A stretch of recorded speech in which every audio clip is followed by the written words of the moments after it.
어려운 도전이 있다면 그 아성을 깨는 것일 것입니다. 저는 만약에 뭐 당이라는 건 제가 혼자 하는 게 아니기 때문에 제가 그런 역할을 해달라는 요구가 있을 때는 저는 당연히 어렵다는 이유로 회피하지 않겠다 그런 생각을 하겠습니다. 네. 전날 임요한 위원장이 이제 홍준표 씨하고 회담 가지면서 이제 예. 그 얘기가 잠깐 나왔었습니다. 네. 그 혹시 혁신위와의 동행에 대한 환경이 뭐 고려하신 요소들이 좀 있나요? 돌아가 있습니다. 저는 혁신위는 지금 이미 국민들이 요구하는 그리고 국민들이 바라는 혁신을 하는 방향이 아니라 결국에는 윤핵관들의 권력을 유지시키고 그리고 변화를 거부하는 방향으로 가고 있다 이렇게 생각합니다. 혁신은 전격적으로 해야 되는 것이고 만약에 국민들이 싫어하는 윤핵관이나 현 정권의 치부를 덜어낸다면은 과거 김영삼 대통령이 했던 것처럼 하나회 척결과 같은 전격적인 방식으로 이루어져야 된다 이렇게 생각합니다. 이렇게 시간을 끌어가면서 여기저기 참배하고 그리고 사람 만나면서 사람 평가하고 다니면서 시간 끄는 방식으로는 혁신은 요원하다. 자, 이렇게 단호히 말씀드리겠습니다. 지금 뭐 가장 어려운 지역에 하겠다라고 출마를 할 수 있다라고 말씀하시는데 네. 그러면은 가장 어려운 지역 나름대로 마음속으로는 정해놨다는 얘기죠. 대구에 출마한다고 하면은 사실 대구의 12개 지역구 모두 다 신당으로 도전하는 사람에게는 아주 어려운 도전일 것입니다. 그리고 저는 대구의 그 국회의원 중에서 아주 좋은 인연을 맺고 계신 분들이 많습니다. 그래서 뭐 그분들과 불편한 관계에 놓고 싶지 않다. 저는 그런 생각을 하고요. 가장 반개혁적인 인물과 저는 만약 한다면 승부를 보겠습니다. 그리고 또 한 가지 있다면요. 대구에 대한 도전이 어렵다고 하시는 분도 있지만은 1996년입니다. 무려 벌써 27년, 28년 전의 일인데요. 그때 대구는 이미 뭐 다른 선택을 했던 적이 있다. 이렇게 말씀을 드리고요. 28년 전이기 때문에 지금 60대, 70대가 되어가지고 대구에서 정말 윤석열 정부 많이 사랑해 주시던 분들, 여러분이 30대 때, 40대 때 했던 선택입니다. 네. 다시 한번 변화를 만들어 주십시오. 만약에 한 가지만 더 하면 출마를 하시게 되면은 혼자 출마를 하십니까? 아니면 같이 출마를 하실 분들이 지금 논의가 되고 있는 상황입니다. 당연히 대구에는 훌륭한 분들이 많고요. 그리고 그들이 지금까지 대구에서 국회의원들이 어떤 경로로 배출됐습니까? 어디 서울에 올라가가지고 보관대작 지내고 난 다음에 권력자의 눈에 들어가지고 대구에서 고등학교를 나왔다는 이유만으로 돌아와서 정치하는 사람도 있지 않습니까? 저는 그거 외에도 대구의 문제를 고민해온 대구에 다른 사람들이 많다 이렇게 생각하고 그들이 권력자에게 줄 서는 방식이 아니라 다른 방식으로 선택받을 수 있다면 그것도 좋은 일일 것이다 이렇게 생각합니다. 그리고 저는 그런 분들 너무 많아가지고 걱정하지 않습니다. 네, 어제 주호영 의원께서 서울에 출마할 일 없다, 서울 갈 일 없다 이렇게 말씀하셨는데 그게 혁신이 권고를 사실상 거절한 것처럼 느끼는데 어떻게 보고 계신가요? 저는 주호영 대표와 호흡을 맞춰서 일한 적도 있지만은 주호영 대표가 지금 윤석열 정부의 실정에 어떤 책임이 있는 분이라 보기 어렵다고 생각합니다. 지금 주호영 대표 같은 분은 오히려 대구에서 중진의원으로서 항상 많은 조정자 역할을 해오신 분입니다. 그런데 이분을 뭐 혁신의 대상으로 삼는다는 것이 저는 환자를 잘못 찾았다. 저는 이렇게 생각합니다. 다시 한번 말씀드리지만은 환자는 서울에 있다. 이렇게 말씀드리겠고요. 저는 이렇게 생각합니다. 다시 한번 말씀드리면 혁신이라고 하는 것은 정말 책임질 사람이 책임을 져야 되는 것이고 그들에게 지금 빌듯이 제발 불출마해 주십시오 이런 식으로 임요한 위원장이 접근해가지고는 절대 이룰 수 없다. 저는 국민들이 지탄하는 대상이 누군지 정말 의사시라면 정확히 진단하고 그리고 그들에게 쓴 약을 강제로 입을 벌려서라도 먹이는 것이 혁신위원장의 역할이지 거기다 대놓고 지금 뭐 나는 누구는 건드릴 수 없다. 그리고 누구는 좋은 사람이다. 이렇게 평가하고 다니라는 그런 국민들의 기대치는 아닐 것이다. 저는 이렇게 생각합니다. 어제 홍준표 시장님 이준석 시장 인수라 되면 이거는 못 갖는다고 했는데 그 발언에 대해서 좀 어떻게 평가를 아마 홍준표 대표는 홍준표 시장님은 당의 원로로서 당의 정치 상황을 잘 알고 계시고 그렇기 때문에 아마 당을 바라보고 좀 적확한 지적을 하신 것이 아닌가 이런 생각을 합니다. 그런데 잘 아시지만은 지금까지 홍준표 시장이 윤석열 정부 취임 이후에 다른 말을 많이 했지만은 결국 돌아온 것은 상임고문에서 해촉하고 그리고 당원권 정지라는 징계를 통해 입을 막으려 한 시도밖에 없었다 이렇게 생각합니다. 지금 상황에서는 임요한 위원장을 더 이상 수닥거리면서 이야기할 것이 아니라 결국은 아까 제가 말했던 것처럼 국민이 강제로 입을 버리고 약을 투약해야 되는 시기가 아닌가 이런 생각까지 하게 됩니다. 저는 그 길에 저는 대구가 앞장설 수 있다 이렇게 생각하고요. 저는 이렇게 생각합니다. 아까 말했던 것처럼 15대 총선에서 벌써 28년 전, 27년 전입니다. 그때 대구는 결국 여당 내에서 어떤 권력에 대한 어떤 집착 때문에 어떤 일이 벌어졌을 때 그것을 어떻게 심판할지 해본 지역입니다. 그리고 광주도 2016년에 이미 그런 것을 한번 해본 지역입니다. 저는 할 수 있다 이렇게 생각합니다. 네, 여기까지 하겠습니다. 신인기 변호사는 제가 대표할 때 나는 그때 날 통해가지고 배출된 아마 제일 제가 봤을 때 실력 있는 젊은 보수의 대표인 줄 알 겁니다. 그렇기 때문에 신인기 변호사가 항상 저와 철학을 같이 하고 있고 근데 신인기 변호사가 이번에 창당을 독자적으로 하겠다고 했을 때 저는 신인기 변호사에게 시기적으로 좀 기다리자는 말을 한 적이 있습니다. 하지만 신인기 변호사는 본인이 하고 싶은 방향이 있는 것 같아서 조금 더 일찍 움직이는 것 같은데 저는 항상 저희는 같은 것을 꿈꿔왔기 때문에 신인기 변호사는 언제든지 소통하고 그리고 또 같이 할 의사가 있고 저는 신인기 변호사의 행보를 응원합니다. 오늘 하시는 말씀이 사실상 영남권 신당을 좀 시사하시는 넘어가야죠. 영남권 신당이라고 한정 짓고 싶지 않습니다. 최근에 대구를 자주 찾고 계신데 내년 총선에서 대구 출마를 염두에 두고 계신 걸까요? 저는 제가 최근에 신당을 염두에 두고 움직이고 있다 이렇게 말했기 때문에 예. 만약 신당을 한다면은 그것의 중심 인물이 되는 사람들은 굉장히 어려운 도전을 해야 된다 이렇게 생각합니다. 제가 국민의힘에 있을 때는 그래서 국민의힘 당대표로서 서울의 노원병이라는 제일 험지에 도전하는 역할을 했다 그러면은 아마 신당을 한다고 하면은 예. 아마 대구에서 어떤 승부를 보는 것이 가장 어려운 선택이 아닐까 이런 생각을 하고 절대 회피하지 않겠습니다. 예. 신당 얘기를 바로 해주셨습니다. 최근에 가장 큰 화두 가운데 하나인데 보수 진영뿐만이 아니고 민주당 비명계와도 접촉하고 있다 이렇게 알려지고 있습니다. 이 전 대표께서 생각하는 신당은 어떤 모습일까요? 저는 시대적으로 양당이 지금 과제를 풀어내지 못하고 있다라는 생각이 듭니다. 정말 솔직히 한번 우리 시청자분들 생각해 보시면요. 지난 대통령 선거에서 양 후보가 대장동 갖고 니탄 네탄한 거 외에 기억나는 게 뭐가 있습니까? 그리고 지금 어렵게 또 대구 시민들의 경북 도민들의 많은 성원으로 윤석열 정부가 출범했지만은 지금 1년 반이 지나도록 저 같은 여당 정치인도 윤석열 정부의 경제 정책이 뭐냐를 한 문장으로 표현하라 그러면은 좀 하기 어렵습니다. 통일 정책이 뭐냐고 물어봐도 제가 좀 설명할 자신이 없습니다. 교육 정책이 뭐냐 물어봐도 사교육 때려잡기 정도만 기억나고 별다른 기억이 안 나는데 이게 지금 양당이 대한민국의 문제가 뭔지를 직시하지도 못하고 해결하는 과정에 나서지 않고 있다는 것을 보여주는 방증이 아닌가 그렇게 생각해서 이때 우리가 많은 시대적 과제들이 있지 않습니까? AI가 활성화되면은 과연 지금 우리의 직업들은 어떻게 변하게 되는 것인가? 저출산 문제도 마찬가지지만은 저출산을 만약 해결할 수 없다면은 축소 사회가 진행되면 어떻게 되는 거냐? 젊은 세대는 이런 거에 대해서 굉장히 불안감이 많아요. 그런데 매번 정치권에서는 상대가 더 나쁜 사람인 걸 증명하기에 노력합니다.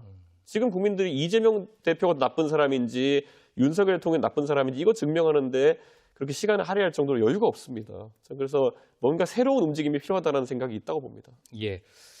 흔히 얘기하는 보수 진보를 다 아우를 수 있는 가리지 않고 뜻을 같이 한다면 모두 함께 할 수 있다는 얘기인가요?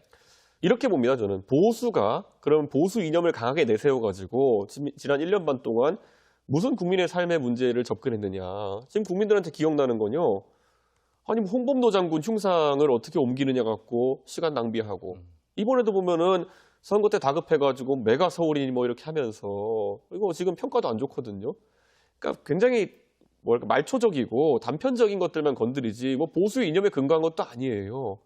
예를 들어 자유라는 이념을 내세웠는데 그러면 정치적 자유, 발언할 자유 이런 것들을 많이 보장했느냐 그런 것도 아니고 그래서 저는 사실 보수 진보 다 오염됐고요. 저는 제가 항상 주장한 대로 논쟁할 수 있는 사람들과 함께 하고 싶다. 아까 말한 문제도 얼마나 심각합니까? 해법은 다양하게 나올 수 있고요. 토론을 해야 합리적인 답이 나올 거 아닙니까? 근데 지금 정치권에서는 조금만 주류와 다른 의견을 이야기하면은 너 나가서 얘기해라 이래버립니다. 예. 대통령 비판하려면 당 나가서 얘기해라. 그게 무슨 당입니까? 예. 저는 그런 정치하고 싶지 않습니다. 이제. 알겠습니다. 12월 말까지 당이 바뀌지 않으면 다른 길을 모색하겠다. 이게 이제 신당일 텐데 국민의힘 어떻게 바뀌어야 할까요? 저는 이런 생각합니다. 예전에 김영삼 대통령께서 국민의 많은 사랑을 받았을 때 그때 어쨌든 3당 합당을 통해서 탄생한 대통령인데도 전격적으로 하나회 해체 이런 거 하지 않았습니까?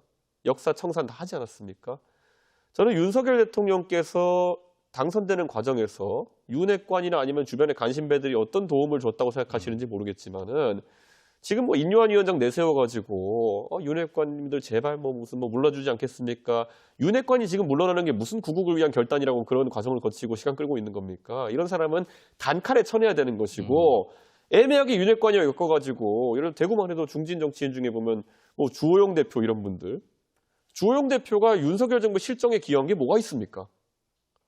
이건 냉정하게 평가해야죠. 그런데 지금 또 대구에 누구 내리꽂으려고 결국 이런 사람 공격하고 있는 거 아닙니까? 저는 지금 윤석열 대통령께서 당선되실 때 많은 사람들의 기대치라는 거는 거학과 싸우고 그리고 결국 정치권의 정화를 하라는 내용이었을 텐데 지금 1년 반 동안 뭐 이재명 대표 수사는 지지부진하고 결국에는 1년 반 동안 성과 낸 거는 여당 정치인 쳐내는 것밖에 안 했어요.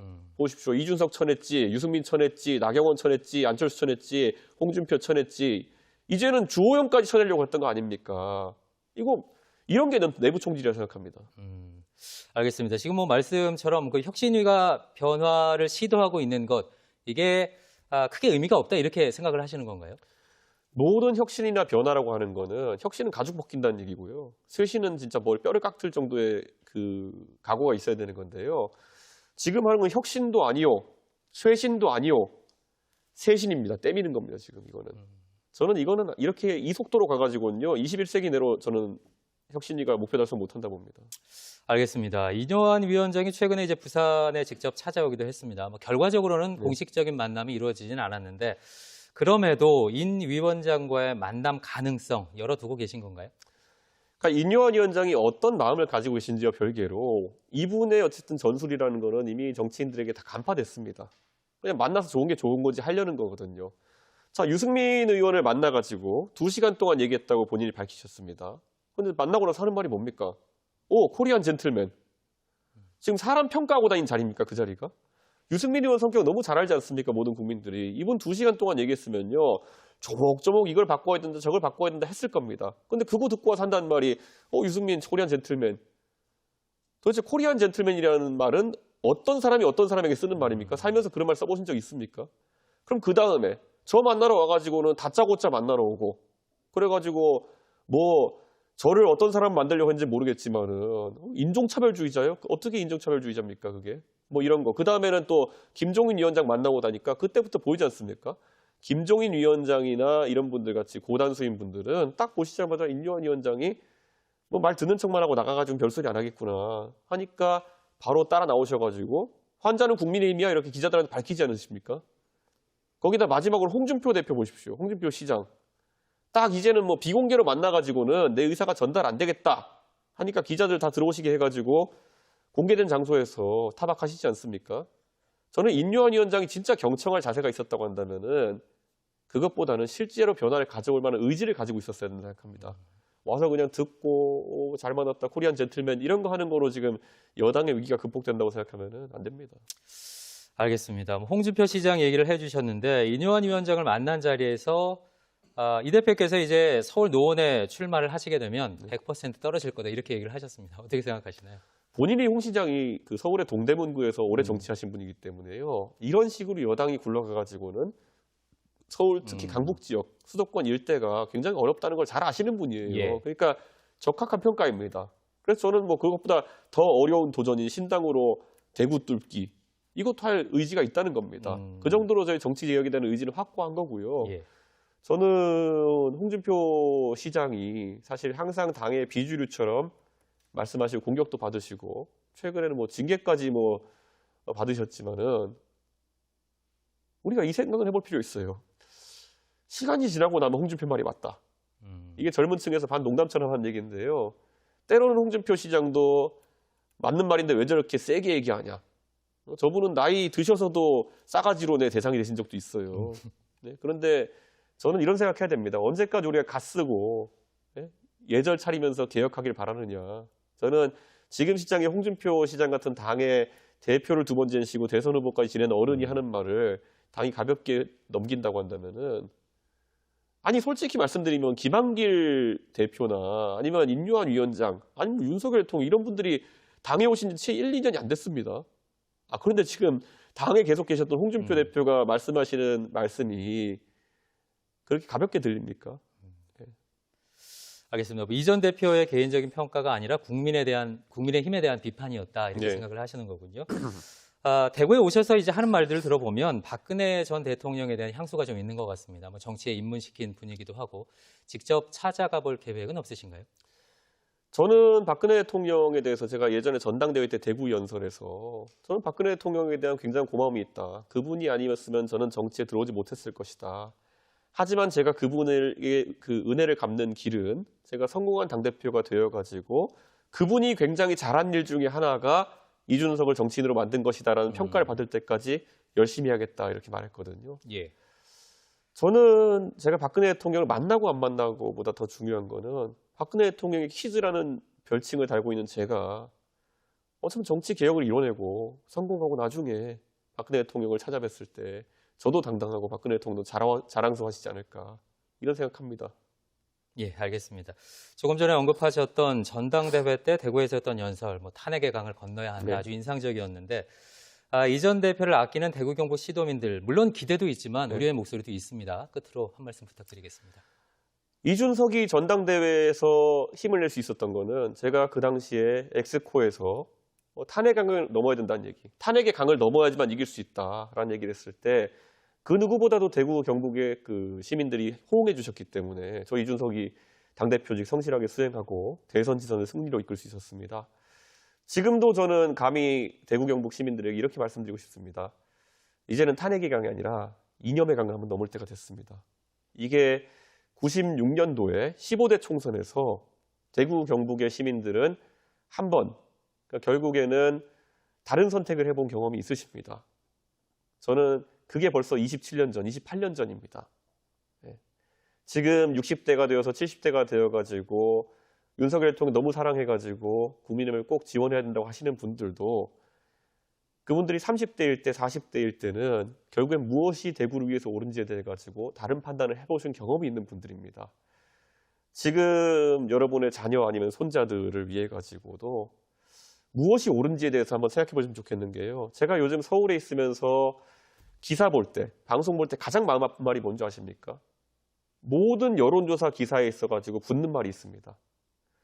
60대, 70대를 제외한 모든 연령층에서 아니면은 TK를 제외한 모든 지역에서 하다못해 김포가 서울에 편입되는 것에 대해 가지고도요. 사실 지방이기 때문에 뭐 유승민 의원도 그렇고요. 대구의 정치인이라면은 메가 서울이라는 것은 반대 의견이 높아야 되는 거거든요. 지방으로 활성화시켜야 된다 예. 이런 거거든요. 그런데 왜 TK를 제외한 모든 지역에서 반대가 있다? 특히 그럼 TK에서는 무엇을 보고 찬성하는 것이냐? 이거는 다른 지역에서 봤을 때 의아하게 생각할 수밖에 없어요. 저는 다시는 여론조사 기사를 보도하거나 방송에서 볼 때 TK를 제외한 60대, 70대를 제외한 이라는 단어가 등장하지 않도록 나머지 세대, 다른 세대, 모든 다른 지역의 생각과 조금이라도 가까워졌으면 좋겠다. 저는 이런 생각이고 그랬을 때 보수가 살아나고 결국엔 정치가 새로워진다고 생각하고 있습니다. 예, 오늘 여기까지 듣겠습니다. 나와주셔서 고맙습니다. 오늘 뭐 이준석 국민의힘 전 대표께서 대구에 또 전격 뭐 갑자기 전격이란 갑자기인데 네.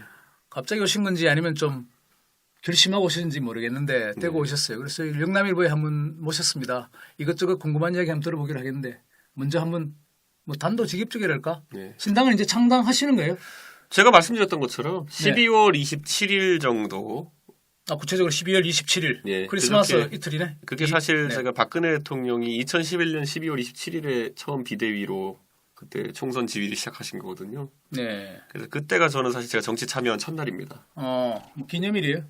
그 2011년 12월 27일이면 띠가 하나 돈 거 아닙니까? 네. 12년 돌아 23년 딱, 아닙니까? 예, 예. 그러니까 저는 제가 참 서글픈 게 12년 동안 정치를 했는데 이제 그 12년 동안 제가 뭐 높은 직위도 올라가 보고 선거도 해보고 했지만은 안타깝게도 보수는 그때보다도 더 약해진 것 같아요. 네. 네, 특히 정치를 반복하면서 탄핵도 겪었고 그 다음에 선거 4번 연달아 패배 회복이도 했고 그 다음에 3번 연달아 이겼습니다. 뭐 이제 네. 이기는 방식을 또 알아냈는데 갑자기 또 대통령 만들고 난 다음에 또 지는 방식으로 돌아가고 있고 뭐 이기는 DNA가 있었는데 그 DNA가 사라졌다는 거예요. 그것도 뭐 민주당이 공격이 거세서도 아니고 네. 자기가 자기 발에 걸려 넘어지는 상황이 되니까 이게 황당하고 저는 계속 이런 일이 반복되니까 저도 이제 정치하면서 와 뭔가 근본적으로 바꿔야 될 것이 있지 않은가. 더 이상 이렇게 땜질식으로 보수가 처방받아가지고는 정치가 바로 설 수 없겠다는 생각이 들었습니다.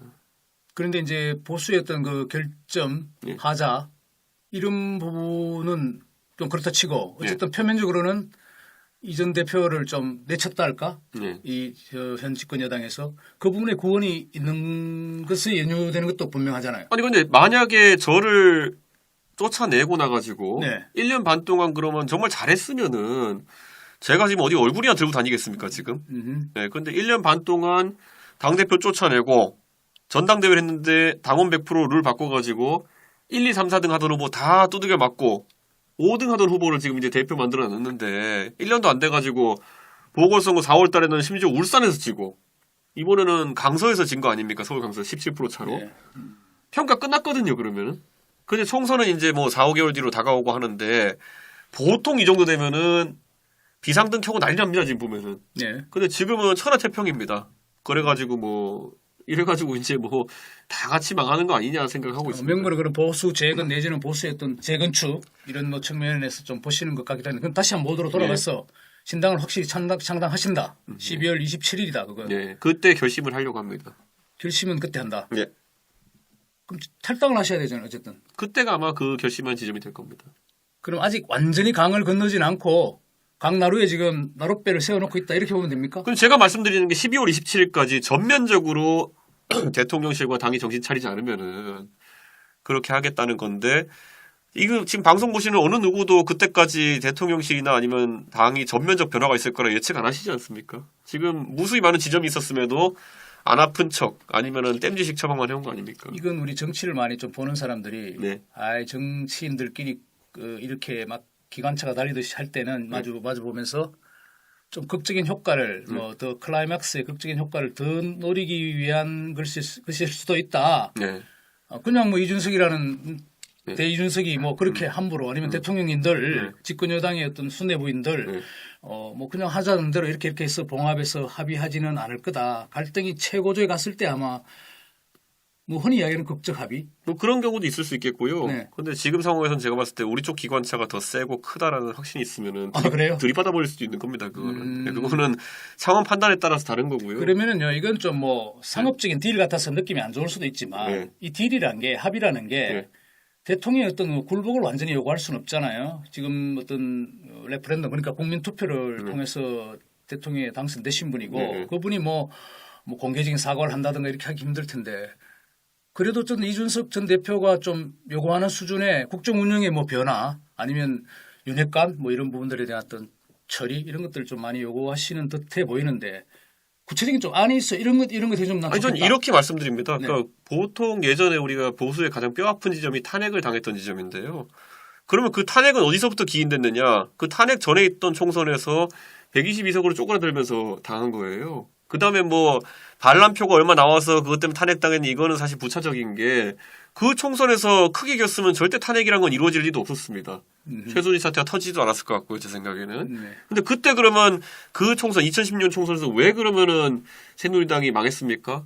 상대가 오히려 국민의당과 더불어민주당으로 분당됐는데도 불구하고 망할 수밖에 없었던 거는 곧 죽어도 유승민 하나 죽이고 싶어가지고 살아낸 거 아닙니까? 그때 윤핵관이 없었습니까? 그때 자기들이 진실한 사람들이라 그러면서 대구바닥에 다 이렇게 진박 감별사하고 다니는 사람이 있지 않았습니까? 결국에는 저는 이게 타협이니 뭐니 이런 것보다도요. 네. 그때 그 욕심 안 부렸으면 탄핵은 없었습니다. 마찬가지로 지금도 마찬가지입니다. 지금도 저는 아니 대통령이 무릎 꿇을 수는 없지 않습니까? 당연한 네. 얘기죠. 네. 근데 뒤집어 말하면 대통령이 고집부리다 탄핵당할 수도 없지 않습니까? 네. 저는 윤석열 대통령이 당연히 탄핵이니 뭐 이런 건 얘기 당신께서 먼저 언급하셨으니까 최근에 제가 참 걱정하는 게 대통령이 누가 시키지도 않았는데 그런 말을 먼저 언급하셨어요. 뭐 예산을 이렇게 서민을 두텁게 예산을 하려고 했더니 날 탄핵한다 한다. 근데 아무도 서민 예산 두텁게 한다고 탄핵 안 시키거든요. 네. 그러니까 본인이 지금 굉장히 그 두려움에 지금 움직이고 계신 것 같아요. 그래서 저는 보수가 지금 시점에서 아까 말했듯이 짜고 치는 뭐 고스톱 같이 네. 뭐 이렇게 뭐 야합 같은 이런 걸 해가지고 선거를 어떻게 해보겠다는 생각은 버려야 됩니다. 근본적으로 국민을 두려워해야 되는 것이고 결국에는 정치가 바르게 되려면은 누구든지 무엇이든 할 수 있어야 되는 겁니다. 그러면 당내의 어떤 정치적 정의랄까 이런 것이 좀 세워져야 한다. 이렇게 그렇죠. 제가 아까 추상적이기도 하지만 지면 인터뷰하면서 이야기했지만은 네. 지금 상황에서 네. 이 당에는 과연 소장 개혁파라고 할 수 있는 초선 의원이라도 있느냐? 없어요. 네. 저는 당장 여기 지금 영남일보지만은 네. 대구 경북에 초선 의원 많거든요. 네. 근데 이분들이 그러면은 지난 1년 반 동안 당이 무너질 때 똑바른 정치를 했느냐? 이준석이 때릴 때 방관자 또는 동조자였던 사람이 많고, 자 그럼 나경원 대표가 출마하겠다 할 때 못하게 하려고 나경원 대표를 집단적으로 린치하기 위해 가지고 연판장 썼던 거 아닙니까? 네. 이게 도대체 어디서 배워온 정치입니까 이게? 저는 이준석이 이렇게까지 세게 얘기하기 전에 만약에 대구 경북 있는 어디든 초선 의원이나 젊은 의원들, 소장파 의원들이 똑바르게 정치했으면 똑바르게 얘기만 했었어도 이 지경까지 안 왔습니다 지금. 뭐 그런 거는 엎질러진 물인데 네. 미래를 보면 합의의 가능성도 뭐 전혀 불가능한 건 아니지만 지금 말씀하신 그런 것들이 좀 전제 조건이 좀 구체성은 제가 보기엔 좀 그런데요. 저는 합의의 조건이 있다면요. 네. 승리할 수 있을 정도로 바뀌어요. 그럼 아까 네. 아까 실장님은 뭐 그렇다고 대통령이 뭐 항복할 수 없는 건 아니냐. 네. 저한테 항복하지 마십시오. 저는 그런 거 네. 바라지도 않습니다. 저도 그건 제가 만든 대통령에 대한 예의가 아닙니다. 네. 근데 국민들한테 항복하십시오. 네. 국민들한테 항복한다는 거는 네. 그게 어떻게 정치인으로서 불명예입니까? 국민들의 뜻에 따르겠다. 그러면 지금까지 문제가 됐던 건들 있지 않습니까? 예를 들어서 홍범도 장군 흉상 문제 이거는 아무리 홍범도 장군이 뭐 공산주의 활동을 나중에 했다 하더라도 국민 여론에서 봤을 때 이미 거의 한 7대3, 8대2로 갈리는 부분입니다. 네. 그게 있고 그럼 그거에 대해서 즉각적인 중지를 하고 원상복귀 시키겠다. 그리고 지금 문제되는 것 중에 보면은 해병대 박정훈 대령 이분은 제가 예전에 아시아 포럼에서도 얘기했지만은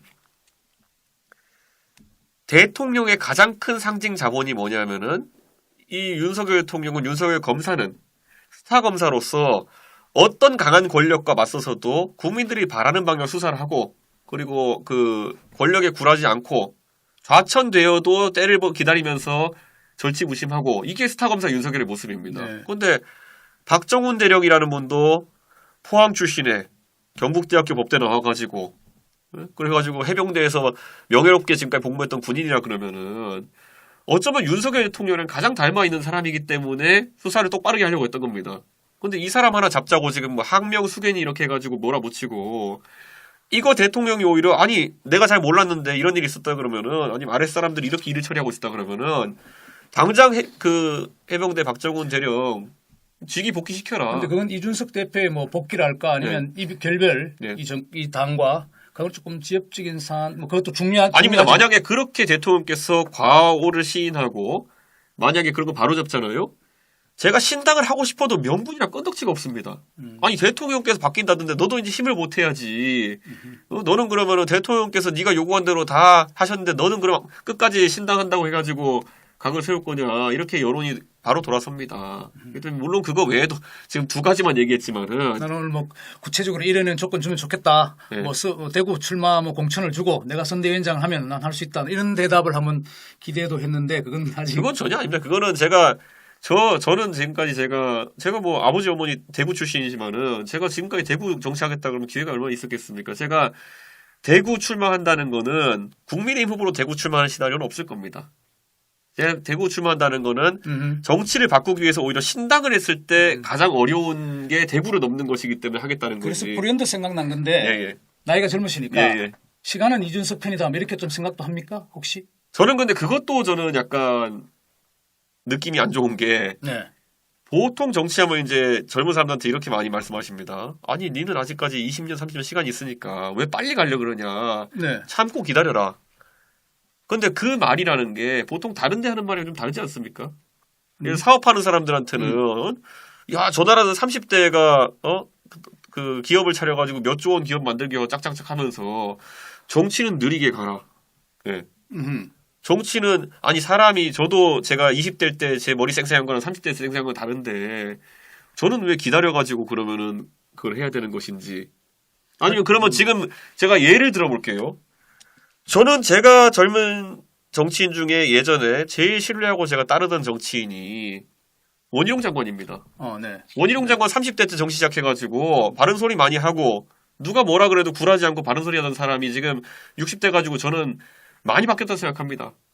저는 30대 원희룡이 아직도 있다 그러면 그런 사람이 당대표하고 대통령이 된다고 생각합니다. 그 과정이 하나, 둘 계단이 있다는 뜻입니까? 아니 20년 지나면서 그 사람이 더 참신해졌습니까? 아니면은 지금 봤을 때는 더 제가 봤을 때는 여느 정치인처럼 변해갔습니까? 저는 지금도 원희룡 장관 제가 좋아하지만은 최근에 물론 장관이라는 중책을 맡았기 때문에 좀 모습이 바뀐 것도 있겠지만은 저는 40대, 30대 때 원희룡의 모습을 더 사랑합니다. 근데 이제 아까 지엽적이나 뭐 예. 그 수사관 이런 부분 예. 이런데 어제 그 공매도에 대해서도 한번 좀 비판하셨죠. 예. 근데 저는 이제 비판하시는 건 좋은데 이런 생각 좀 했었어요. 뭐 제가 그건 잘 모르겠지만 네. 그 측에 뭐 자본주의 논리에 따르면 금융시장에서 뭐 있어야 되는 제도이고 뭐 한데 어쨌든 현실적으로 개인 투자가들은 2%밖에 안 되고 공매도를 하는 비율이 예. 외국인 내진 기관 투자가들이 98%라면 또 금융당국에서 말하듯이 뭔가 장난을 치는 구석들이 많이 발견됐다. 이러면 한번 고치는 것도 일단 금지시켜 놓고 좀 시간을 두고 내년 뭐 이게 총선 전략이면 분명하지만 그런 상황이 있다면 이준석 대표도 그런 거는 은근슬쩍 뭐 현실이 그러니까 저게 좋다 나쁘다를 섣불리 이야기하지 않는 것이 좋지 않을까 저는 이런 생각도 들었거든요. 저는 이렇게 생각합니다. 네. 주식을 하면은 예를 들어서 내가 돈을 잃고 돈을 따는 이유에 대해 가지고 여러 가지 분석을 사람들이 하겠죠. 그런데 지금 시장에 깔려있는 믿음이라고 하면 개인 투자자들 간에 깔려있는 믿음은 공매도 세력 때문에 결국에는 내가 자산 가치에 손실 많이 본다 이렇게 하는 거잖아요. 네.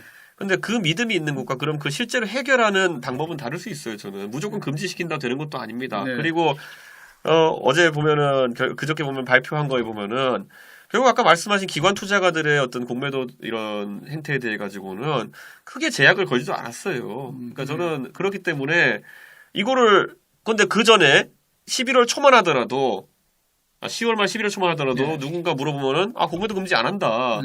이러다 갑자기 해버리면서 첫날 위로 사이드카, 다음날 밑으로 사이드카 이러고 있지 않습니까? 이거는 굉장히 위험한 그런 행동인 겁니다. 예를 들어 여기서 제가 그냥 가정법이지만은 만약에 이 정책 결정하는 사람 중에 단 한 사람이라도 이 정보를 미리 유출시켰다고 한다면은 예. 작전 세력입니다. 그 정부가 이런 식으로 일 처리하면은. 그러니까 저는 이거는 굉장히 위험하다. 근데 발표는 그날 일요일 그전 토요일 날 된 것 같은데. 근데 네. 이것에 따라 가지고 그러니까 장이 막혀 있는 동안에 발표됐기 때문에 월요일에 처음 열리자마자 확 난리 난 거 아닙니까? 네. 그러니까 저는 이거는 그 전에 그걸 알았으면 작전 세력이죠. 이거는 그 전에 다 매집해버리면 되니까. 좋습니다. 그 정도라고. 예. 그러면 다시 돌아가서 신당 창당은 뭐 결심은 12월 말 27일. 예. 한번 12년이 돌아서 그 뭐 기념일 비슷한 날쯤에 한다는 것이고. 저한테 의미가 있는 날짜입니다. 그리고 뭐 극적 합의 이 부분은 완전히 배제할 수는 없는데. 저랑 합의하시는 게 아니라 국민들이 그런 부분으로 국민들한테 항복하시면 됩니다. 네. 무슨 카드를 내가 던지는 건 아니다. 네, 이렇게. 네. 그럼 돌아가서 좀 지금 신당 뭐 대구에서 또 출마 뭐 신당하면 네. 뭐 이제 신당이 안에서 이준석이라는 사람이 나오니까 당신이 그러면 대구 험지가 될 수 있기도 하고 뭐 아니면 당의 어떤 추동력을 얻을 수 있기 때문에 대구 출마 이렇게 얘기하신 그 신당이라고 같은데. 하면은 당장 네. 뭐 비례대표 출마하는 사람도 있을 테고 서울 출마하는 사람도 있을 테고 아니면 뭐 딴 데 광주 가는 사람도 있을 할 텐데 당을 만든다는 건 굉장히 어려운 과정입니다. 그러면 내가 가진 것을 하나라도 더 헐어가지고 그 당에 참여하고 싶은 사람한테 나누는 게 아마 당을 지휘하는 사람의 역할일 네. 거거든요. 네. 그럼 제 입장에서는 그래 신당을 해가지고 그러면은 뭐 당 지지율이 몇 프로 나와가지고 하다못해 당원 비례대표 의석이라 몇 석 생기면은 뭐 그거를 저는 정치하면서 지금 제 정도의 인지도나 아니면은 제가 이렇게 언론 나와서 말할 수 있는 기회라는 거는 저는 굉장히 혜택받은 정치인이라 생각합니다. 저는 그러면은 그마저도 실력 있고 하지만 아직까지 인지도 부족한 누구한테 나눠줘야 된다는 생각입니다. 그건 저는 오늘 아침에 보니까 대구 오시면서 네. 이제 몇 대인지는 모르겠는데 1996년 총선이겠죠. 15대입니다. 15대. 15대. 네. 자민련이 대구에 한 8석, 9석 이렇게. 그때 대구에서 자민련 8개, 무소속이 한 2-3개. 네, 뭐 저도 기억이 나는데 네. 대충 맞을 네. 겁니다. 근데 그때 당시 보면은 뭐랄까 그 당시 정권에 좀 반발했던 부분 이런 것들이 YS 뭐 이렇게 그다음에 그렇죠. 뭐 이제 왔지만 YS 이런 부분이 있었는데 지금 대구가 사실 예. 어떤 보수랄까 그런 기류에서 예. 그쪽 지금의 국민의힘 계열 쪽에 지지세가 뭐 반발이 있다든가 아니면 균열이 확 생겼다 이런 거는 아니거든요 지금. 예. 그렇다면 그게 이준석 대표 전 대표께서 목표로 하시는 대구의 타겟이 좀 정확할까 이런 생각도 좀 들어요. 저는 이런 생각합니다. 제가 아까 다른 언론에서 언급했지만은 요즘 여론조사의 기사를 보면 항상 포함되어 있는 문구가 네. TK를 제외한 다른 지역에서는 다 이렇다. 아니면 60대, 70대를 제외한 다른 세대에서는 다 이렇다. 그러니까 TK와 지금 장년층 이상이 고립되고 있다는 생각을 확실히 하고 있습니다. 저는 그리고 이제 그럼 TK가 총선에서 어떤 선택을 할지는 저는 이제 지켜봐야 된다 보고 저거 특히 젊은 세대는 조금씩 다른 지역과 동화되어 가고 있는 상황이다. 이게 첫 번째 제 분석이고 두 번째로는 그때 자민련이 8석 만들었을 때 뭐 이제 그때 당시 젊은 세대였다는 거죠. 네. 저를 찍으신 분들이. 그분들이 이제 60대가 되신 네네네. 분이기 때문에 알고 있을 거다. 그리고 또 자민련을 생각해 보면은 그때 결국에는 민자당이라는 것이 YS가 JP와 결별하면서 자민련이 생긴 거 아닙니까? 결국 그러면서 그 보수 진영 내부의 분열 때문에 결국에는 자민련이 어쨌든 상당한 지지세를 얻었던 것인데 저는 물론 그때 보면 뭐 박철원 장관부터 뭐 다 이렇게 유명하신 분들이 출마하기도 했지만은 저는 그때 대구의 민심도 야 3당 합당을 통해 가지고 민자당이 이렇게 어렵게 정권을 잡은 건데 어떻게 바로 이렇게 YS 대통령은 아무리 잘하는 것도 있지만은 이렇게 분열의 정치를 하느냐에 대한 강한 경고장을 날렸다는 생각이 듭니다. 저는 그렇기 때문에 마찬가지로 자 윤석열 대통령에 대해 가지고 많은 정치 컨설턴트나 평론가들이 지적하는 게 그거 아닙니까? 지난번 0.7% 차이로 이겼다고 하는 것은 실제로 다 끌어들여서 이긴 겁니다. 그런데 결국 대통령께서 했던 거는 아까 제가 열거한 것처럼 이준석 천에, 유승민 천에, 그다음에 안철수 천에, 나경원 천에, 홍준표까지 천에. 그러니까 이게 틀리다는 것을 저는 대구 시민들 알고 있을 거라고. 뺄셈의 정치 뭐 이렇게 한번 말씀하신 그런 의미에 그런 맥락이죠. 그렇기 때문에 저는 여기에 대해서 이대로 가가지고는 제가 그냥 다 놓고 말씀드리면은 대구가 윤석열 대통령을 뽑아줬지만은 결국 보수의 정치인들은 전부 다 낙오되는 상황으로 가게 될 거고 최근에 보면요 보수 정당의 대통령인데 대통령께서 어떤 분이랑 어울립니까? 김한길 대표 네. 그리고 수많은 뭐 요즘 방송 나온 사람 보면 김근식 교수 뭐 김경진 의원 옛날에 그 선거할 때 광주에서 당선되면 민주당에 입당하겠습니다라는 현수막 걸고 활동하시는 분입니다. 물론 그분들이 진영을 넘어와서 활동하시는 건 고마운 일이지만은 대선 때 무슨 기여를 했는지 모르겠지만은 오히려 보수의 아까 말했던 핵심 인물을 다 쳐내고 보수의 순열은 아니다. 뭐 이렇게. 그래서 지난번에 아시아 포럼 가가지고 이거는 뻐꾸기 탕란도 아니고 뭐냐 이렇게 제가 얘기했던 거 아닙니까? 저는 이거는 문제의식을 심하게 가져야 된다 이런 생각입니다. 그 정도로 아니 솔직히 말씀드리면은 네. 대구 시민들이 윤석열 대통령 뽑을 때 윤석열 대통령 옆에 김한길 위원장 있고 김근식 교수가 방송 나와서 떠들고 이런 거 바라면서 아니면 이런 걸 상상하면서 찍으신 겁니까? 아니죠. 윤석열 대통령이 공정과 상식의 기치를 세우고 거기에 나머지 아까 말했던 나경원 대표, 홍준표 뭐 이런 사람들이 다 원로로서 도움을 주고 또 이준석이 거기에 있어 젊은 세대의 가치들을 더하고 이런 모습을 찍은 거지 언제 대구에서 김한길 씨가 실권 쥐고 흔드는 정권을 만들었습니까? 어쨌든 이 대표께서 말씀하시는 건 이제 보수에 대한 애착 내지는 걱정 또 거기에 여전히 나는 소속돼 있다 이런 뜻으로도 비춰지기도 하는데 또 한편으로는 신당을 한다면은 또 그 테두리를 약간 벗어난 많이 어떤 경우에는 많이 벗어난 인물들과도 이렇게 좀 결합할 수도 있지 않을까요? 그런 측면은 생각해봤어요? 저는 그래서 당당하게 대구 시민들에게도 이야기하는 것이 저는 솔직히 이제 국민들이 봤을 거라 생각합니다. 지난 1년 반 동안 뭐 양극단 정치라고 하지만은 사실 대선 때부터 이거 아닙니까? 대장동이 누구 잘못이냐 갖고 싸웠고요. 저는 이런 대선은 처음 봤습니다.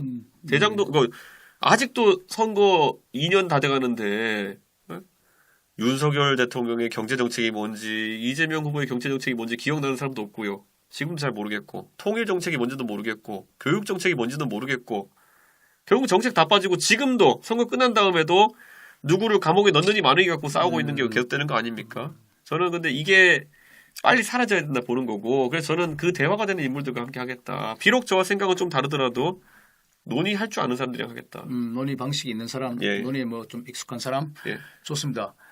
그럼 최근에 또 이슈가 되는 건 인요한 위원장, 예. 린턴, 예. 미스터 린턴. 예. 근데 그날 영어로 하신 거는 내가 이 양반이 오면은 내가 영어로 해버려야 되겠다고 미리 생각하신 거예요? 저는 그 앞에 보면 이제 제가 계속 지적하는 게 인요한 위원장이 처음에 취임하시고 당사에 이제 기자회견 하러 그 백브리핑을 왔을 때 기자들이 이제 저도 친한 기자들이 이거 받아친 걸 보내주는데 이렇게 돼 있었어요. 국민의힘은 내려가야 됩니다. 내려가다니요? 바로 이런 반응이시잖아요. 그런데 그 말씀 하셨어요. 국민의힘은 내려가야 됩니다. 네. 이게 뭐냐면 이 말이 무슨 말씀이지? 국민의힘이 뭐 기득권을 내려놔야 된다는 얘기인지 기도부가 내려가야 된다는 얘기인지. 그러니까 인요한 위원장이 그 방송에서 한국어가 능수능란한 건 첫 번째고, 하지만은 이분이 원래 미국식 교육을 받았던 분이고 2014년에야 이제 박근혜 정부 시절에 특별 귀화를 통해 가지고 이중 국적을 취득하신 겁니다. 네. 지금 그래서 여의도에 있는 일선 기자들 사이에서는 그 소통이 있어가지고 어려움을 겪고 있는 사람들이 되게 많아요. 네. 실제로 그래서 또 보면 이런 거 있지 않습니까? 1호 혁신안에 나온 게 대사면령 아닙니까? 그래서 저희가 이제 홍준표 시장도 그렇고 저도 지적했던 거 아닙니까? 사면이 도대체 어느 때 쓰는 말인 줄 알고 쓰는 거냐. 예. 네? 예? 그러니까 이게 지금 그러니까 이 작은 뉘앙스 차이 하나가 얼마나 지금 큰 정치적 분란을 만들었습니까? 예. 그쪽에서는 나름 선의를 가지고 사면이라는 걸 했는데 네. 저랑 홍준표 시장 입장에서는 도대체 뭐 하는 거냐 이렇게 반박할 수밖에 네, 없고 네. 거기서 또 어그러진 거 아닙니까? 저는 그래서 지금 많은 사람들이 무슨 뭐 인종차별 이런 소리 하는 거 말도 안 되는 거고요. 저도 미국에서 살다 왔지만은 어떻게 이중국적이신 바이링구얼한테 영어로 얘기했다고 해서 인종차별, 예를 들어 뒤집어서 미국에서 제가 코리안 아메리카인 친구들을 만났을 때 네. 그 친구한테 한국어로 한국계 미국인. 네. 예, 근데 네. 그 친구가 한국어로 얘기한다고 해서 아니면 영어로 얘기해서 인종차별이 되지 않습니다. 네. 그러니까 이거는 지금 네. 저는 그냥 싸가지론이라는 걸 만들려면 그냥 다 끼워 넣는 상황에 있는 거고, 제가 이렇게 말씀드릴게요. 대구 시민들 여러분들은 지난 대선에서 뭐 쩍벌하고 그다음에 기차간에다가 다리 올리고 그다음에 술 드시면서 뭐 이 새끼 저 새끼 하는 분을 대통령 만드셨습니다. 예. 제가 그랬습니까? 제가 이게 또 이 말이 또 싸가지 없다 할 수 있겠지만요. 네. 아니 그럼 민주당 지지자분들은 지난 대선 때 뭐 재밌는 대화를 가족 간에 하시던 분을 대통령을 뽑으셨습니다. 그러니까 저는 어이가 없는 게, 그러니까 이런 생각이 들어요. 그러니까 저한테 예를 들어서 뭐 여성 혐오니 장애인 혐오니 이러셨던 분들도 제가 딱 한마디만 합니다. 그러면 이준석이가 그렇게 여성 혐오를 한다는데 여성 혐오한 문장 하나만 가져오십시오. 혐오는 말로 하는 거거든요. 근데 아직까지도 저한테 한 문장을 제시하는 걸 못 봤어요. 그러니까 이런 말의 잔치보다는. 근데 저는 그날 영어로 구사했다는 이제 네. 소식을 네. 우리 만약에 네. 인터넷에서 먼저 올라오니까 네. 글로 봤을 때는 네. 이건 오늘 이준석이가 이거 피크 치는 거 아니야? 피크라는 건 이거 큰일 났다. 네. 이게 조금 뭔가 이게 분위기가 이상하다. 그래서 일부러 이제 현장에 이렇게 이제 나중에 녹화가 나는 봤는데 뭐 그렇게 또 글이란 게 좀 매섭잖아요. 그죠? 굉장히 글로만 봐서는 굉장히 매서워 보여서 이게 좀 이렇게까지 가는 거는 좀 뭔가 이렇게 이상하다 이렇게 생각했는데 또 전체 장면 뭐 보니까 뭐 그렇게까지는 뭐 그러니까 아닌 것 같던데 지금 여기서 이제 보면은 뭐 언론이 사실 쓰는 거에 대해서 저는 항상 언론 탓을 한 적이 없기 때문에 하지만은 언론이 잘 썼다 못 썼다 이게 아닌 거.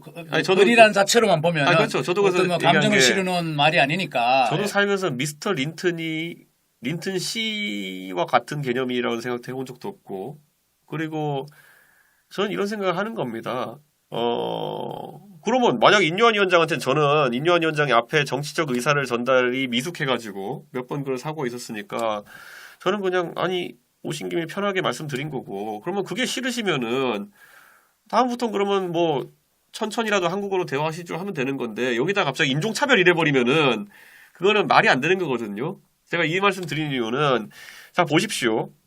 요즘 방송 보면은 이제 민주당 쪽 패널들도 그렇고 방송 나와가지고 어제 오늘 계속 이준석 때리기 하고 있지 않습니까 보면은. 근데 그 의미는 결국 신당이라는 게 실체화되면은 결국 각 당에서 부담을 느끼는 부분이 있기 때문에 나와서 때리는 것일 텐데, 저는 다 이해하고요. 근데 다만 지금 신당이나 이런 것의 공간이라고 하는 것은 윤석열 대통령과 이재명 대표가 어떻게 하는지에 달려 있으니까 그것부터 신경 쓰는 게 좋지 않을까 생각합니다. 뭐 신당이라는 게 또 돌아가서 말씀드리면 이게 보수의 좀 안전한 균열인데 굉장히 부담이 있을 텐데 어쨌든 또 보수 그 테두리에 속하신다고 여전히 보시는 스스로 이게 참 뭐랄까 가혹한 보수에 대한 또 하나의 이준석 전 대표가 내리는 징벌일 수도 있지 않을까 이런 생각도 드는데. 아닙니다. 저는 그러면은 이제 사람이 제가 당대표 할 때는요. 당의 메시지가 일원화됐어요. 당대표 할 때, 제가 당대표 할 때는 당의 메시지가 하나로 정리돼가지고 적어도 국민들이 혼란은 없었거든요. 근데 지금 당에서 나오는 거 보면 당 대변인이라는 사람이 방송 나와서 하는 얘기는 이준석이가 당 나가면은 당 지지율이 한 3, 4% 오른다. 이게 당 대변인의 말입니다. 그럼 그대로라면 이준석이 꼭 창당할 수 있도록 오히려 도와야 되는 거 아닙니까? 근데 이게 제가 이런 말씀 드리는 게 애초에 그러니까 이러면서 본심이 들킨 거 아닙니까? 네. 이준석이 조용히 좀 해줬으면 좋겠는데 나가는 건 또 싫고 이준석이 때리면서 또 이제 뭐 안철수 같은 사람도 이준석 때리면서 재미 보겠다 아닙니까? 근데 그러고 싶은데 나가면 또 안 되고 뭐 그러니까 저는 제 입장에 봤을 때는 이 사람들이 나라를 걱정하고 보수 진영을 걱정하고 대한민국의 정치 문화를 걱정한다면은 이런 식으로 왔다 갔다 할 수 없는 겁니다. 예. 이런 식으로 왔다 갔어. 한쪽에서는 징계를 풀어야 된다고, 한쪽에서는 이준석이 제명해야 된다고 그러고, 한쪽에서는 이준석이 나가면 도움된다고, 한쪽에서 나가면은 보수에 대한 배신이라 그러고. 저는 그걸 뭐 정당 내 이것저것 다양성이라고도 한번 흡수할 용의는 없어요. 그런 것들을. 다양성이 싫어서 대표를 또 내쫓았잖아요. 음. 그러니까 저는 다양성을 갖출 거면 다양성 갖추고, 다른 소리를 용납하지 않을 거면은 그런 것부터 정리해야 되는 겁니다. 그러니까 저는 제가 지금 뭐 말꼬리 잡고 하는 게 아니라, 저는 정당이 그렇게 시끄러운 게 싫다 그래서 이준석이 내쫓은 다음에, 그럼 이 정당 내에 그러면은 지금 이준석에 대한 다양한 얘기를 제가 어떻게 받아들여야 되는 겁니까? 그러니까 지금 인요한 위원장이 아무리 가면서 무슨 뭐 이준석이 역할한다 들리지가 않아요. 대변인 어디 방송 가가지고 이준석이 잘라야지 3, 4% 오른다 그러고 있고 혁신위원장은 다른 얘기하고 있고. 오늘 밤이라도 이 대표 조용히 좀 나 만나서 이야기 좀 했으면 좋겠다 이러면 한번 만나보실래요? 누가요? 인요한. 아니요? 왜요? 안 만나지도 않겠다는 거는 좀 너무 그냥 제가 저도 그분을 생각해서 얘기를 안 했던 거지. 인요한 위원장이 방송 나와가지고 이준석을 만나기 위해 이준석 아버지한테도 연락을 한 적이 있다 이랬어요. 네. 자, 첫째로 저희 아버지는 연락을 받은 적이 없다고 하십니다. 예. 혹시 뭐 주변 아버님을 아시는 주변을 통해서 이렇게 한번 연락해 달라고 이렇게 하시진 않았을까? 저희 아버지는 받은 게 없다고 합니다. 네, 그렇기 아버님은 때문에 뭐 그런 자, 그럼 여기서 저희가 제가 받아볼 수 있는 느낌은 네. 도대체 인요한 위원장은 왜 저희 아버지를 통해서 연락하려고 했냐? 혁신위에 보면요, 뭐 오신환 의원 이런 사람 진짜 친해요. 네. 그러면 이준석 아버지를 통해서 연락하려고 했다 이런 거는 결국 이준석을 어린애 취급하고 또 그 프레임 걸어보려고 했던 거 아니냐. 저는 그러니까 칼 들고 들어오는 사람한테는 제가 대화할 수가 없죠. 그거는. 조금 전에 그 말씀한 영어 관련인데도요. 네. 페이션트란 단어는 네. 우리 네. 이준석 대표가 먼저 쓴 용어인가요? 그냥 예. 영어로 페이션트. 예. 굳이 왜 페이션트라는 거를 그 뭐 의사이기 때문에 인요한 왜냐면 네. 인요한 위원장이 그 앞에 판단하는 페이션트라는 거 용어 사람을 만나고 다니면서 엄청나게 평가라고 진단을 많이 하셨어요. 자, 첫째. 이준석이라는 사람은 내가 의사라서 봤더니만은 네. 마음이 많이 아픈 것 같다. 저를 환자로 지목한 거잖아요. 네. 그러니까 혁신위원장이라는 게 당을 혁신하기 있는 건지 이준석을 환자로 보고 진단하는 건지 제가 그래서 환자입니까라고 물은 거 아닙니까? 저는 인요한 위원장이 그리고 사람 평가하고 다니 보십시오. 자, 유승민 의원 만나가지고 2시간 동안 얘기했다고 한 다음에 유승민 의원 잘 아시지 않습니까? 네. 그분이 얼마나 깐깐한 분인데 네. 만나서 좋은 게 좋은 건지 안 했을 거거든요. 2시간을 얘기했으면은 조목조목 이게 이래서 잘못됐고 이래야 된다 다 했을 거란 말입니다. 그거 보고 나와가지고 유승민 의원이 밖에다 한 말. 와, 유승민 만나봤더니 코리안 젠틀맨이다. 네. 살면서 코리안 젠틀맨이 말 써본 적 있으십니까? 뭐 외국인이 할 수 있는 말 같기도 하고 외국인이라면 한국 그래서 방금 전에 말씀하셨잖아요. 필요할 때는 외국인의 정체성, 필요할 때는 또 나 한국인이에요 이거잖아요. 근데 이게 저는 유승민 의원 입장에서 굉장히 모멸적일 것 같은 게 2시간 동안 얘기해가지고 혁신 방안 다 얘기했는데 나가서는 유승민 참 좋은 사람이야 이러고 앉아 있는 거 아닙니까? 그리고 대한민국에 뭐 유승민 의원을 박근혜 대통령과의 관계 때문에 싫어하고 좋아하는 사람이 있을 수는 있겠지만은 유승민 의원이 예의가 바르지 않다거나 젠틀맨이 아니라고 생각하는 사람은 없어요. 근데 이분은 뭔데 가가지고 그거를 평가하고 있습니까? 4선 지낸 국회의원 대선 후보 출신에게 그걸 왜 평가합니까? 그러니까 마찬가지로 보세요. 저한테도 딱 그거 아닙니까? 아픈 사람 같아요. 뭘 그런 걸 평가하고 다닙니까? 그거를 보고 나니까 그다음부터 인유한 위원장보다 나이 많은 어르신들을 만날 때는 어떻게 대합니까? 그분들이. 딱 김종인 위원장 만나고 나와가지고 앞에 딴소리하고 왔을까봐 기자들 딱 보자마자 환자는 국민의힘이야 이러잖아요. 그리고 그 다음에 홍준표 대표 보십시오. 어제 보면 홍준표 시장 딱 대고 오니까 딱 아예 할 말 하려고 딱 기다리다가 한 10분 동안 갖다 붙잖아요 그냥. 그러니까 자기 말이 그대로 전달되지 않을 걸 알기 때문에 이제는 그런 대접을 받는 겁니다. 홍준표 시장 말씀하셨으니까 좀 궁합이 맞아 보이는데요. 아니, 홍준표 시장 원래 또 싫은 거 있으면 또 뭐라 하시고 그렇죠. 그래 또 나중에 가가지고 또 조언해 주실 건 조언해 주시고 네. 또 제가 상의 드릴 건 상의 드리고 저는 근데 그런 분들이 더 좋아요. 네. 홍준표 시장이 뭐 했다가 버럭하시고 이러다가 또 다음번에 전화 드려가지고 또 대표님 뭐 이거 궁금한데 좀 물어보고 싶습니다 이렇게 하면 또 잘 대답해 주시고 조언도 주시고 저는 그런 게 저는 진짜 원로라 봅니다. 사실 머쓱할 땐 머쓱하고 그다음에 아주 조언할 때는 조언하고 또 감사줄 땐 감사주고 이게 원로지 뭐 해가지고 그런 역할 안 하는 분들 그냥 대접만 받으려 하는 분들은 저는 그거는 원로 아니라고 생각합니다. 다시 한번 시간이 많이 지났으니까. 야, 그리고 또 이렇게 생각하시는 분들이 있지 않겠습니까?